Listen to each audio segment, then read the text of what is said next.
High everyone, welcome to my another mini blog and good morning. আর সকাল সকাল বেরিয়ে গেছিলাম পুজো দিতে মায়ের মন্দিরে। অনেক দিন ধরে যাবো করছি, যাওয়াই হচ্ছে না।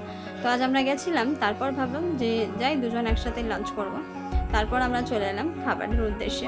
তো সেখানে গিয়ে দেখি বেশ ফাঁকাই আছে, তাই নিজের মতো করে চেয়ার অ্যান্ড টেবিল পছন্দ করছিলাম। ও আলাদা পছন্দ করছে, তো আমিও আলাদাই পছন্দ করছিলাম।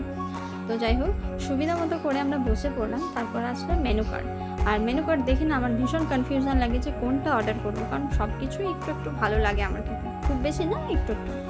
তো ভাবছিলাম কি অর্ডার করলে ভালো হয়। যাই হোক, খাবার আসলো অনেকক্ষণ অপেক্ষা করার পর। রেস্টুরেন্টের একটা বড় বাজে জিনিস, অনেকক্ষণ সময় লাগিয়ে দেয়, মানে কি বলবো, বলার মতো নেই। তো অনেকক্ষণ অপেক্ষা করার পর খাবার আসলো। খাবার খাওয়ার পর আমাদের দেখতে দেখতে বিলটাও চলে আসলো। আর বিলটা নিয়ে আমি দেখলাম যে কতটা এসেছে। খুব একটা বিল আসেনি, নর্মাল হালকার মধ্যে ঠিকই আছে। বিল পেমেন্ট করার পর জলের বোতলটা কিন্তু আমি ছাড়িনি, নিয়ে এসেছি সাথে করে। এরপর বাড়ির উদ্দেশ্যে বেরোলাম। দেখছি বাইরে আজকে ভীষণ রোদ দিচ্ছে, মানে বর্ষাকাল, মানে প্রচুর পরিমাণে রোদও দিচ্ছে, গরমও লাগছে। তারপর রাস্তাতে আস্তে আস্তে সে আমাকে দিল চকলেট কিনে।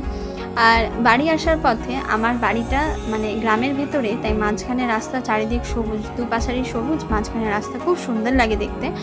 তো যাই হোক, তোমাদের যদি ভিডিওটা ভালো লেগে থাকে তাহলে চ্যানেলটা লাইক, শেয়ার আর সাবস্ক্রাইব করে দিও। টাটা।